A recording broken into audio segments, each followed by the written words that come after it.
Hey guys.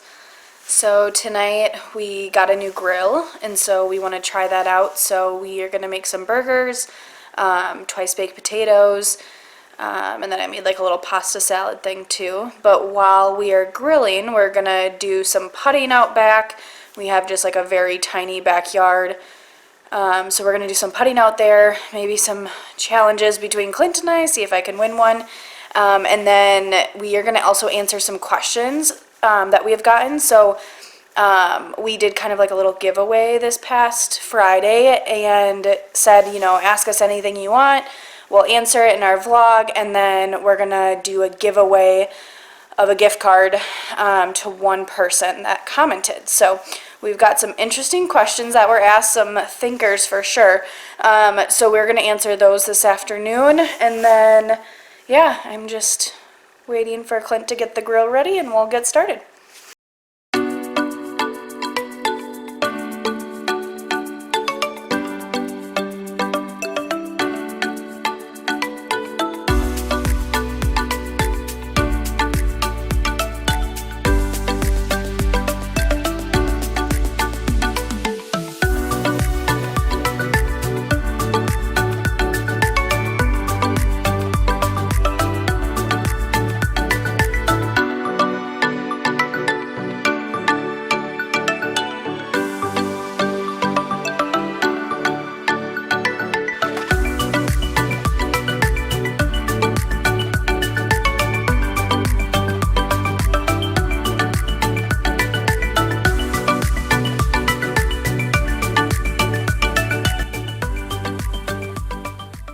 So, Clint, this Matt Parks asked on Instagram, I may or may not somehow got my hands on some guards about 2 weeks before their initial release. They instantly kicked the daggers of 3 years out of my bag. What are your thoughts?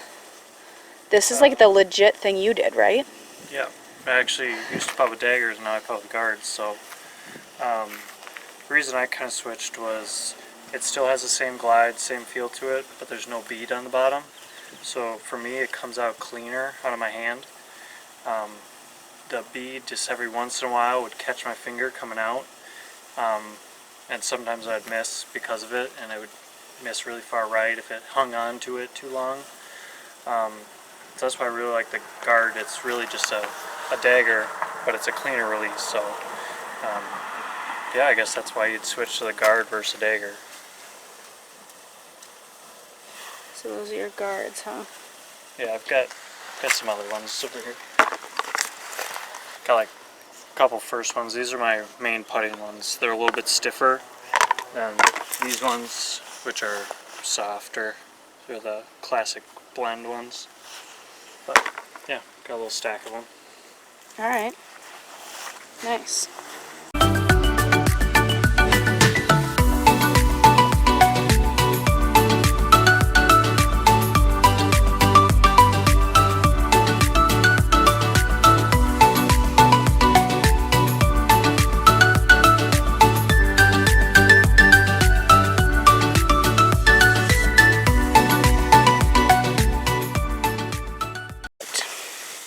Okay, so Clint, Drew Hoffman asked on Instagram, why did you choose Trilogy over a different disc manufacturer? Yeah, it's kind of a tough question, but kind of when I first started, I got a 10-pack mystery pack. Oh my gosh, I remember those. Yeah, that was like the Long first time year ago. I played. So all the discs I had then were like Trilogy, all the new ones I had.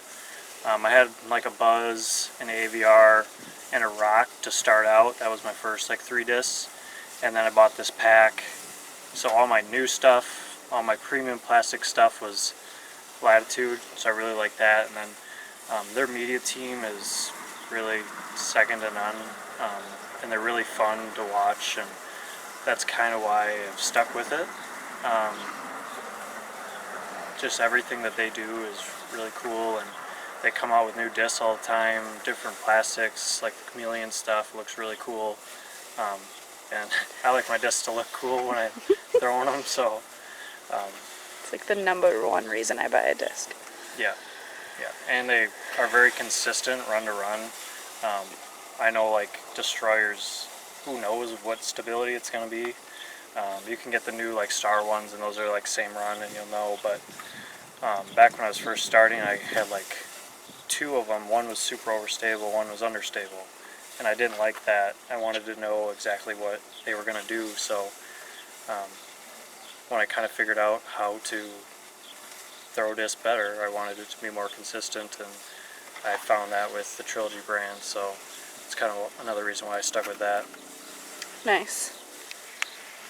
I'll answer this question too. But I basically just do what Clint does. So, just kidding. But I don't throw all Trilogy. No, you My- have a couple. I your do have a- Sidewinder. Yeah, I have a mixed bag. So my Sidewinder's a Nova. What else do I got? I throw mostly Trilogy though. But Because it's backups of mine. It's yeah. or cool. But Clint's cool the one stuff who that got I me find started that- on it, so then I just kind of follow what he does. But I will say a point Clint made, watching the media team for Trilogy is really fun.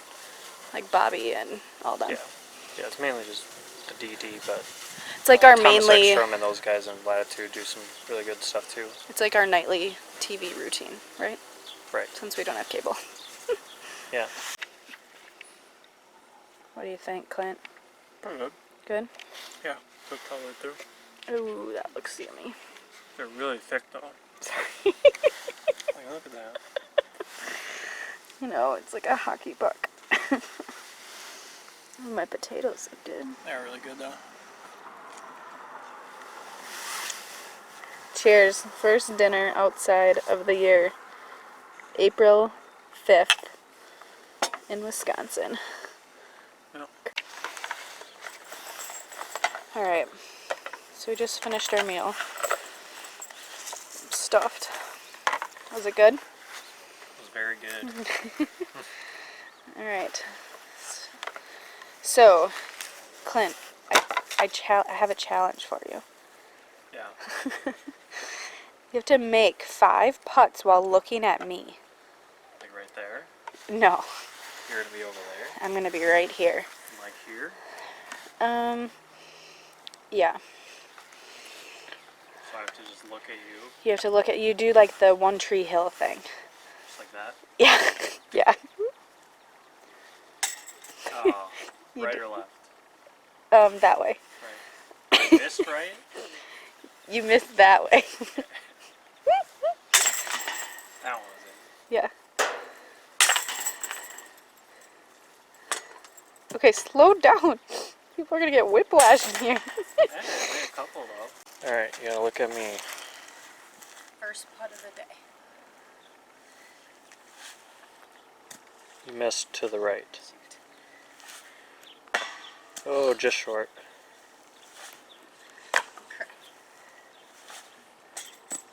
Left. Hey, got one. Run it in. You wanna play horse? Horse? Yeah.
So we're gonna ask Brooke some questions. This one's coming from Zach. What's gonna be new at the Creekside Classic this year? So we're probably going to do a little bit of a different layout. Probably some different holes. They do have a 9-hole permanent layout. We did 9 unique holes last year, or temporary holes. We're going to probably do a little bit of messing around with those again this year. What else, Clint? It's hard right now because we want to plan so much for it, but we're also in this weird quarantine time where we have extra time on our hands to plan, but we don't know what's going to come of all this. One thing my mom and I have been working on is new bag tags for this year, out of leather, and I have like a Cricut and then a Cricut press thing, and so we're trying some infusible ink out with the leather. What else, Clint? There's talks of a pizza food That's what I was truck gonna say. gonna be there. We don't know the specifics yet, but we were notified by Fawn Creek that there will be a pizza food truck. Hopefully that's still gonna be the case too, but yeah, we're really excited for this year. We're hoping all this calms down soon so that everyone can get on their normal schedules and we can run the tournament per usual. Yep. Yep, Alright, next question. sure. This one's also from Zach. With the way course design is getting tougher and tougher, is it possible for a player to be exclusive to one throwing style? Or is the sport demanding that a player become hybrid throwers? Any insight? I mean, Do you want me to? I think it's hard. When I first start, Clint can probably have a more like legit answer, but when I was first starting out, I only threw forehand. I didn't know how to throw backhand, and I feel like my game has improved a lot since being able to backhand as well. So for me personally, it's helped improve my game. What do you think?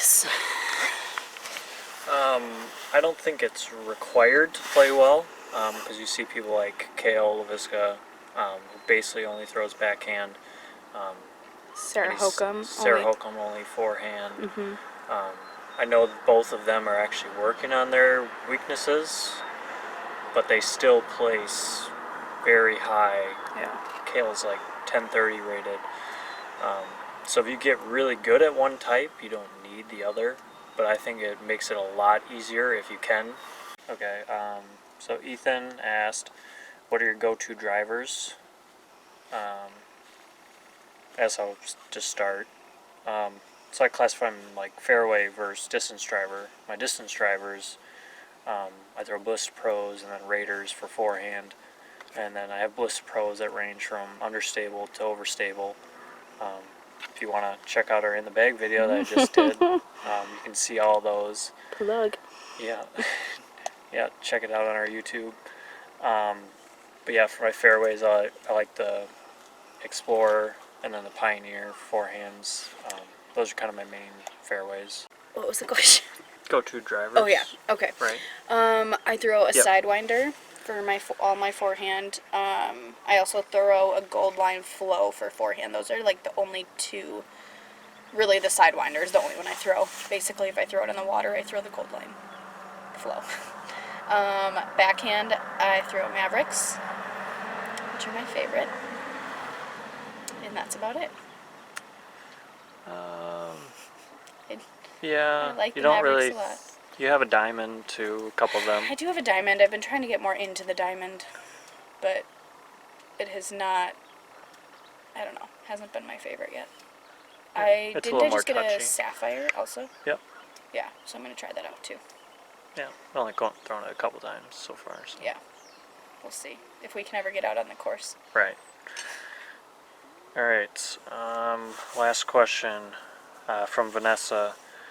What are some courses that you love to visit, play, if you want to take a day trip?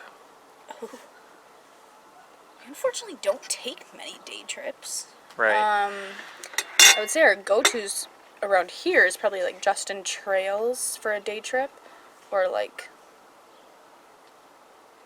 Yeah, I mean, if literally. we're gonna spend a whole day somewhere, probably Just in there trails. because there's 2 courses and it takes all day. Yeah. One course that I haven't got to play yet, but Clint has played, but only in an event, is Blue Ribbon Pines. And I think, the cities is like 2 hours from here. We could easily take a day trip Yeah. there. I think our bigger form of traveling and playing, we like to, when we go to different states, play in like completely different areas. So day trips isn't a thing we've done a whole lot. Yeah. But yeah, unfortunately, we don't have many days off together because of our work schedules. So when we do have a couple days in a row, we like to get out of here. But now we're stuck to our house. Yeah. Hashtag quarantine. Yeah. For me, I'd say if we're fine. See that. Get me out of camera. If I'm just gonna like play a more local course a couple times, and I'm gonna travel somewhere, it's probably gonna be Viroqua, Veteran Hills. I just like that course more than any other courses in the area. I would probably say the either Madison or the Twin Cities if we're gonna do like an actual day trip and then plan other things around it. Because we can like eat there and do something at night. Her favorite thing to do. Right. So I would say Madison, probably pay Token Creek, and then I've only played the other ones once. I like Token Creek. Yeah. Right there. But all day. I mean, 27 holes you could play it, but and then Elver, High Stand are the ones that I've played. I liked both of them, so probably combine those for one day, and then Twin Cities, Blue Ribbon Pines, and then go over to Bethel and play both those in the same day. I think Yeah. that would be a good. That'd be fun. Yeah, I think that'd be the best way we could do it if Yeah. we were doing a day. Those are the 2 best courses Yeah. we could do in a day. Yeah, good question. Yeah. If you have any other suggestions, comment them and we will add them to our list and we'll try to take some day trips this year. Yeah. So I think that's all the questions. So we're doing a giveaway during this. So the winner, we have all of our names in the little wheel generator. And we're going to see who's going to win the $15 gift card thanks to those who entered into it. Oh, tap to spin. Tap to spin there. Okay. Oh, Ethan. All right, so Ethan, we will message you, and we will get you a $15 gift card to go buy some BB apparel. So we just started trying something different. This is what I wouldn't say typical night, but on a night we're both home for dinner. We do dinner, maybe to have some time outside, go on a walk or putt. And then right now we can't do much else. So we just decided to throw together a video. Hope you like it. If you don't, it's probably better than what you were doing in your quarantine time anyways. Yeah. So make sure you subscribe to our channel, share our video, and we'll see you next time.